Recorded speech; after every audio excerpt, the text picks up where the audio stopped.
Segundo o livro de Samuel, capítulo 12, nós vamos ver neste capítulo aqui quais são as consequências do erro terrível que Davi cometeu. A palavra do Senhor nos começa dizendo o seguinte, que Natã foi enviado pelo próprio Senhor para falar com Davi acerca de uma história, que é uma história que deixou Davi furioso. E a história compreendia dizendo o seguinte, que haviam dois homens que moravam numa cidade, um deles era um homem rico, o outro era pobre.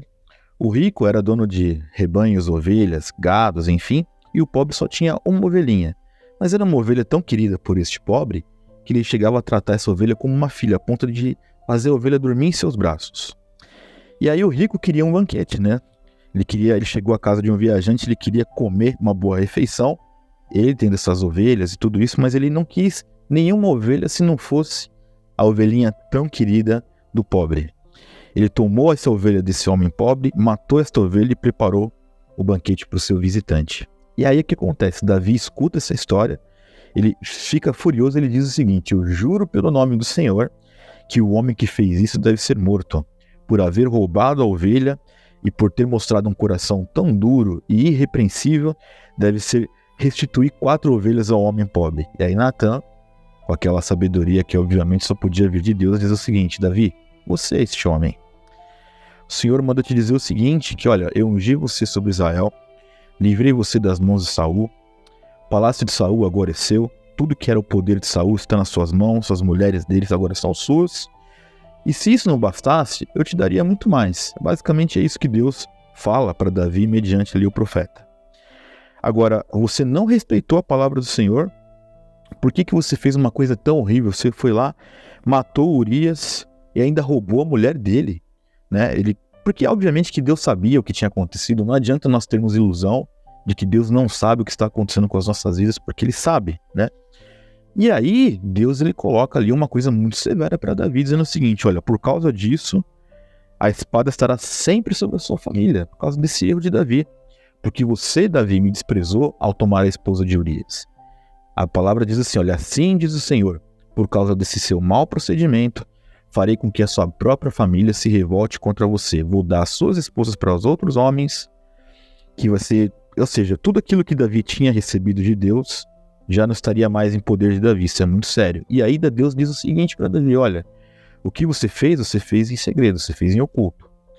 Mas, como tudo isso que você está acontecendo agora, essa questão de você perder as suas coisas, será feito abertamente diante de todo Israel. E aí Davi cai em si, e ele vira para Natã e diz o seguinte, olha, eu pequei contra o Senhor. E aí Natã respondeu, sim, você realmente pecou, só que Deus vai te conceder o perdão do seu pecado, você não vai morrer. Mas diante desse seu procedimento extremamente errado, os seus inimigos vão desprezar o Senhor. E o seu filho, esse filho que nasceu desse adultério, também vai morrer. E aí depois dessa conversa que Davi teve com Natã, né, ele volta para sua casa, e Deus permitiu que esse filho que ele teve, né, a Betseba chegou a dar a luz ao filho, ele ficou acometido de uma doença mortal. Quando a criança ainda estava sofrendo, né, Davi ficou desesperado, obviamente, ele implorou a Deus, ele teve ali um momento de contrição muito forte, né? A Bíblia usa aqui alguns termos para falar do ato de Davi de se prostrar e implorar a Deus pela vida dessa criança. Ele implorou a Deus ali em jejum, ficou sem comer, a tal ponto que os oficiais chegavam até ele para tentar levantá-lo e dar ele o que comer, e ele se recusava, ele ficou ali ajoelhado, e diz a palavra do Senhor que após 7 dias, né, no 7º dia, a criança morreu. E quando essa criança morreu, os conselheiros de Davi ficaram ali um pouco atemorizados, né, dizendo o seguinte, olha, se Davi está assim, antes de saber que essa criança morreu, imagine no momento em que ele descobrir que essa criança está morta. E Davi, ele percebendo esse cochicho entre seus oficiais, ele pergunta, a criança morreu, né? Ele percebeu o que estavam comentando, né? E aí deram a confirmação para ele, sim, a criança está morta. Diferente do que aqueles conselheiros pensavam, o que Davi fez? Ele se levantou, ele trocou de roupa, né? Porque ele estava com aquela roupa de sujeira, aquela roupa de se prostrar diante de Deus, ele se arruma, ele volta ao palácio, ele come um pão e ele foi até a casa do Senhor adorar o Senhor, né? E isso gerou uma perplexidade nos seus conselheiros, né? Porque a tal ponto que eles chegaram para Davi e falaram assim: olha, Davi, nós não entendemos como é que você está se comportando. Você estava ali numa situação de contrição terrível, chorando pela criança, implorando pela criança. Aí a criança morre e você levanta e come seu pão, né? E aí Davi, naquele momento com uma lucidez ali que só Deus também poderia ter dado a ele, diz o seguinte: olha, eu chorei e jejuei enquanto a criança estava viva, porque eu tinha esperança que o Senhor pudesse ter misericórdia de mim e deixasse a criança viver. Só que a criança morreu. O que adianta agora que essa criança morreu eu jejuar? E aí Davi fala uma coisa que eu acho que é muito interessante aqui nesse texto. Ele diz o seguinte: olha, posso trazer essa criança de volta à vida? Não posso. Eu vou para onde está essa criança, mas essa criança não pode mais voltar a mim. Então aqui eu faço um parêntese dizendo assim que imagine você que a consequência de um pecado ela é muito grave. Deus certamente perdoou Davi, mas não livrou Davi de ter que passar por esse dissabor de que ia perder um filho. E esse é um tipo de dor que talvez você nunca tenha medido, mas eu conheço, né, no trabalho do Ministério Pastoral, eu já tive que atender muitas pessoas que tiveram um filho que viveu 10 dias, 15 dias e depois a criança veio falecer. Eu confesso para vocês que uma das maiores dores que eu já tive a oportunidade de ver alguém sentir de perto é a dor de um pai e de uma mãe que perde um filho. Isso é uma dor assim que eu não quero nivelar dores, mas certamente é a dor mais terrível que eu já tive a oportunidade de ver pessoas de perto sofrendo. E foi o que aconteceu com o Davi. A consequência do seu erro, uma vez que ele achou que ele poderia cobertar esse erro, foi uma consequência gravíssima. Passado isso, a Bíblia nos mostra que Davi procurou então consolar Betseba, que não está aqui no texto, mas claramente, né? Se Davi ficou desse jeito, vocês imaginem a Betseba. E aí, mais uma vez, ele se relaciona com ela ficou grávida, e desta vez, ela foi dar à luz a Salomão, que é o sucessor de Davi ao longo da história, né?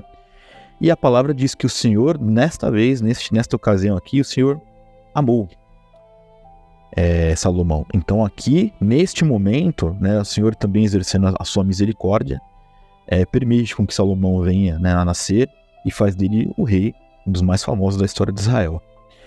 Enfim, aqui no término desse capítulo, coloca que Davi, ele impõe mais uma derrota aos amonitas, né? Joabe estava ali à frente do exército, ainda defendendo ali a cidade de Rabá.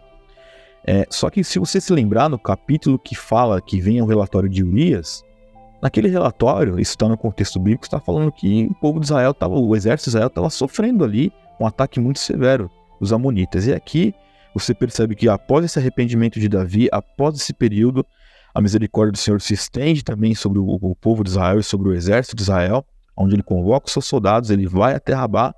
Quando ele vai nesta guerra, as coisas acontecem. Então ele toma de volta aquela cidade sob o seu controle. Enfim, você percebe que quando alguma coisa está errada na vida da pessoa, não é só uma área especificamente que sofre consequências. Porque tem muita gente que defende essa posição, né? As pessoas falam assim: não, é o seguinte, já que Davi ele cometeu adultério, o fruto desse adultério vai ser a perda, né, do filho, e só isso. Isso aqui nós temos um exemplo claro de que as consequências do pecado eles avançam para outras áreas da vida. E quando há um arrependimento genuíno, quando há uma correção de rota, o Senhor abençoa a vida de Davi.